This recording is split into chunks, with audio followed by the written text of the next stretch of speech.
With the new region of Shuangfang and Mengzhou incoming soon, we've got a new snapshot into what the place looks like as well as a roster of characters. However, we still don't know much about the problems and possibly Frenodian that is actually assailing Mengzhou, as they've kept very hush-hush about it. However, the new song, Eisodus, that has released in the region trailer is incredibly interesting. So today I'm actually going to break down the Chinese version, which is more poetic and detailed than the English one, to try and figure out what may be in store for us in regards to plot and region. Considering that the song that introed us into Lahairoi, Dawnbreaker, ended up being incredibly prophetic for what actually ended up happening in-game, Eisodus seems to also be quite foreboding for what is going to happen in Mengzhou. As the video and thumbnail suggests, we may truly be cooked.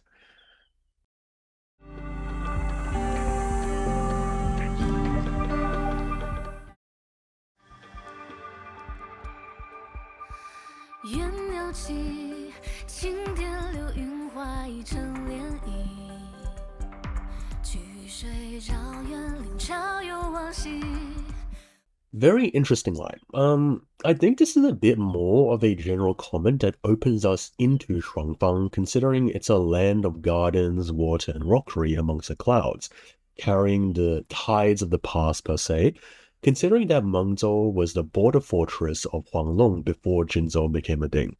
One thing I want to note though is the mythical bird here, the Yuanniao or Luanniao. It's actually a reference to the Luan bird, a mythical bird in Chinese mythology whose appearance heralds an era of peace and tranquility. This is actually really similar to the Fenghuang, the top of Chinese mythical birds in the hierarchy, which Changli is associated with. Hence why in her story, she keeps talking about how she wants to usher in a period of peace and prosperity. This song verse here is really just a kind of yearning for peace, basically.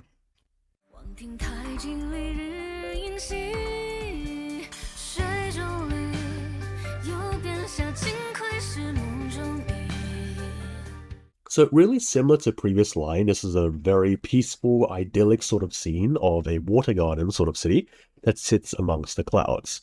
I find it interesting that they mention carp in the water, not just because of how carp are often the fish and are placed in these aquatic gardens, but because carp is quite important in Chinese culture too. It symbolizes prosperity and wealth, because the word for fish in Chinese is a pun for abundance, yu and yu, and the word for carp, is a pun for the word profit, li. So it's a very auspicious symbol, basically.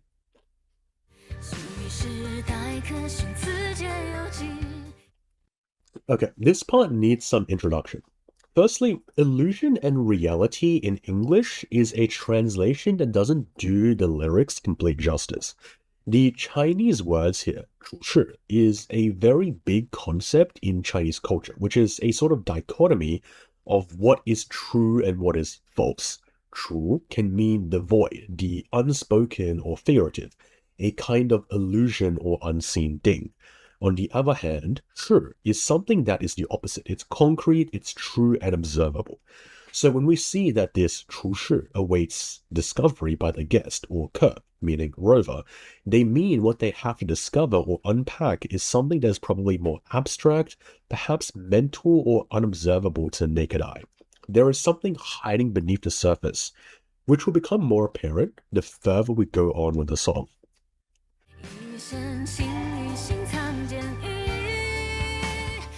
The next line in the section, we have the words 一线, or a single or one string. This could be part of a musical instrument or a weapon or something, but it also seems to symbolize focus and clarity, because one string is one path, right? And that goes on to the next section, 清一心, or purifying one's heart. When you look at Buddhism and Taoism, for example, a clear heart, a heart free from negative and malicious thoughts, is seen as the ideal state. Something which is important, because in Wuthering Waves, these negative thoughts literally can manifest as Frenodians and stuff.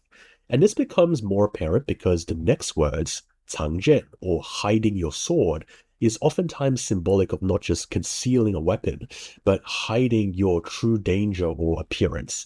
So hiding your sword here could actually mean hiding your true self within sound, which as we know is pretty fundamental to the world of Wuthering Waves.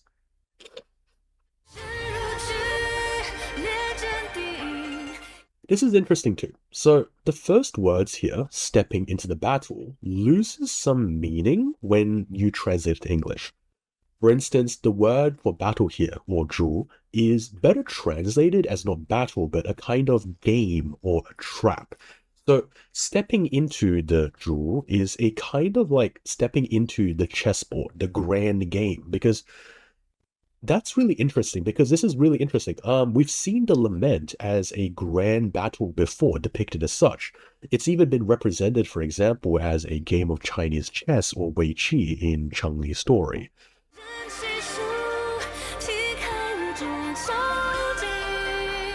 Besides that, the sort of fog-bound prison is interesting too, considering that FANG has a prison for tacit discords from the 3.5 trailer, sorry, from 3.5 stream, and that Swarming seems like a prison warden kind of character. This could be referring to that, perhaps.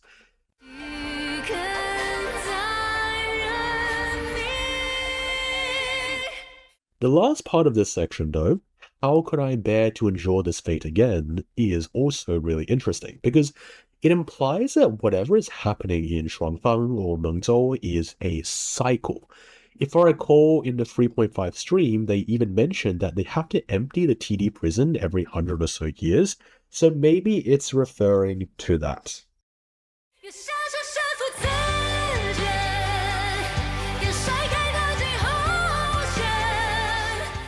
If you've watched my Sin video, you would know that she is very associated with the moon, as she is the hard moon fox of the 7 mansions of the Azure Dragon.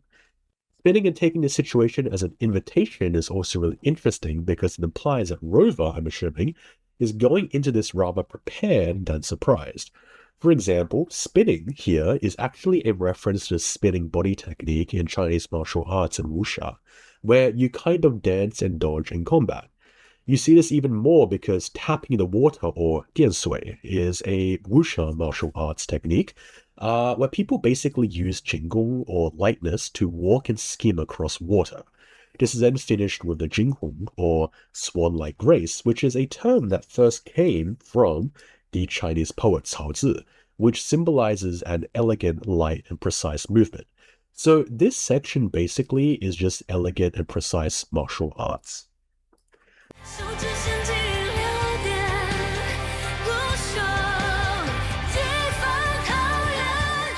The next line, however, is also really interesting. I don't know what the secret machine or xuanzhi is exactly. Usually it refers to some kind of complex mechanism like a clock or a puzzle, but since we know from the 3.5 stream that the court of Savante is involved in Mengzhou, it may be something that they left behind. The last part of this is the most interesting though. So, throughout this song, you're going to see motifs of lightning a lot. In Chinese culture, lightning and thunder is a kind of heavenly force or energy that you would use to banish demons and evil spirits, or in Wuthering Waves terms, TDs and stuff. You actually see this already in Wulling's character and references to exorcism and her ult like the 5 thunder spell array, stuff like that. So, for example, Electro Rover is probably really just, in Chinese terms, the demon slayer kind of element. And you can see in this lyric that they're using this thunder to guard a paradise. The words for paradise, Taoyuan, is really interesting as well, because this is a concept that comes from the book Peach Blossom Spring by Tao Yunming, which describes a kind of idyllic utopian village completely cut off from the stress and danger of the outside world. So Taoyuan describes a kind of cut-off paradise and utopia, which is interesting because, for example, we've seen that with Sid. She guards a lonely and isolated keep from her drip marketing. Okay.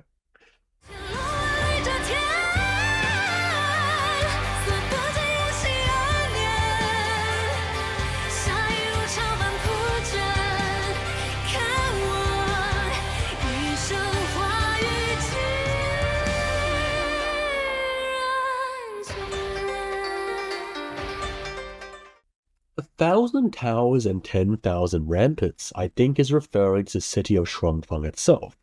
which is built in the clouds, and as we know, is also comprised of automatic machines or auto puppets that from the buildings can rearrange to defensive machines. So, interesting. However, the juicy part of this line is the evil thoughts and killing intent, because it points towards a conclusion that the true enemy you're facing in Mengzhou is not physical, it's internal. It's the corruption or malice that lives inside people's hearts. When you get to the line after this, you will get to one of the most important motifs of the song, rain. In Chinese culture, rain is oftentimes symbolic of purification or washing away. I even suspect that similar to how the Chinese solar term, the Jingzi, the period between the end of winter and the beginning of spring, was used as a message of revival in Jinzi's 1.1 story so much that the Jingzi was directly referenced 56 or something times in a story. Even the bloody toilet quest, right, has Jingzi in the name. Mengzhou's story may reference the solar term of yusui, which literally just means rainwater. But the gist of it all is that in this song, rain seems to be a positive and purifying force that washes away evil.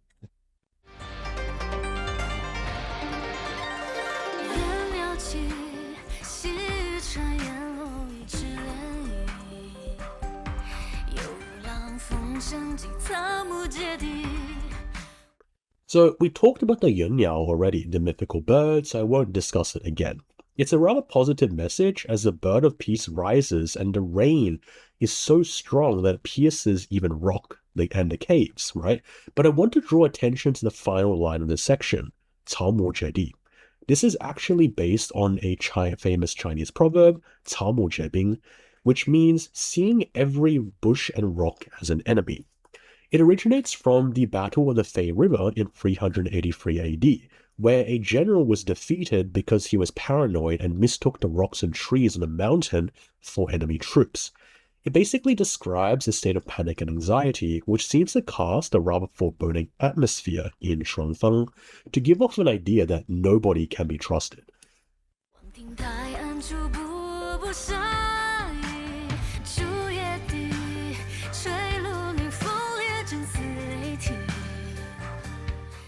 So, the shadows of the pavilions. Notice how in the first part of the song, these pavilions were covered by the sun, but now they're covered by shadow. They are wreathed in a negative energy, where killing intent or shai seems to tell us that danger is coming ever close. Even the bamboo, which symbolizes resilience because bamboo is unkillable in Chinese culture, is drooping. It's being assaulted by the evil while awaiting the thunder, which, as we said before, is the heavenly force that destroys and exorcises evil.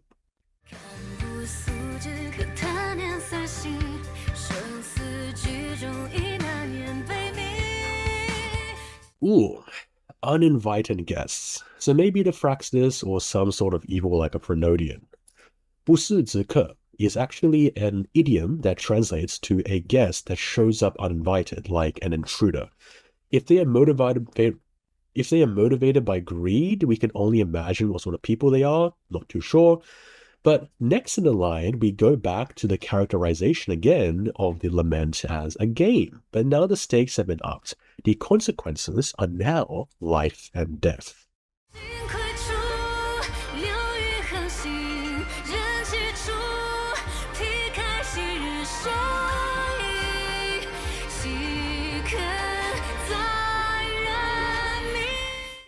Okay, this is really interesting. Liu Yu, or six desires, is a Chinese concept of the six senses: hearing, seeing, touching, tasting, smelling, and thinking. The puppet of the heart could be meaning that people are being controlled by these sensory impulses. They basically are like puppets, they basically lost control. Since Sin the Moon Fox also represents the heart, it could be referring to her as well, but I'm not too sure how that would play out. Now, we can also then go on to the next section of these lines. The Chinese for bloodstained shadows of the past is quite interesting as well, because it implies that the situation assailing Shuangfang and Mengzhou isn't entirely tied to the present, but is actually historical. It may be up to Rover to, per se, cleave open the past and expose the internal corruption of the people, as the song has previously talked about, and like they've done in the past in places like Renacita.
Now, this is a really loaded section. 天地, or heaven and earth, is basically referring to the fundamental cosmic order of the world itself. Whatever is happening in Mengzhou is basically to the scale that the entire fate of the world hangs in the balance.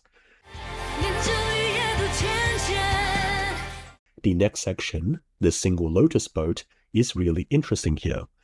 There is a word here before that, however, 千计, which is translated as 1,000 tribulations, but really actually comes from the Buddhist concept of the kalpa, a time or cycle where someone or something is faced with suffering and trials.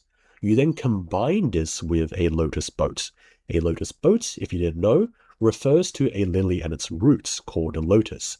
一叶, or a single leaf, refers to how amidst this chaos of the lament, this 1,000 tribulations or 千计, Fang may need to hold on as a kind of stable bastion amidst calamity. This is really interesting because it matches the symbolism of the lily flower as well, as lily flowers need to grow in incredibly muddy or dirty water, but they'll eventually grow, of course, into beautiful flowers, basically a jewel amidst the murk.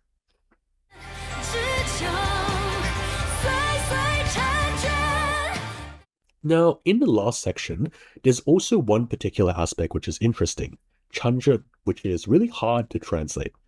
It originates from kind of like this Chinese poet called SHOU, who made it really famous, and it roughly translates to sharing the beauty of the moon, where basically, no matter how physically apart you may be from somebody, you can know that you are staring at the same moon and you will forever be connected. So when you kind of like take this in totality, at the very end of this cycle of suffering, these 1,000 tribulations, Fang holds on like a single lily leaf amongst the mud, seeking the peace and beauty of the moon. It's quite poetic, isn't it?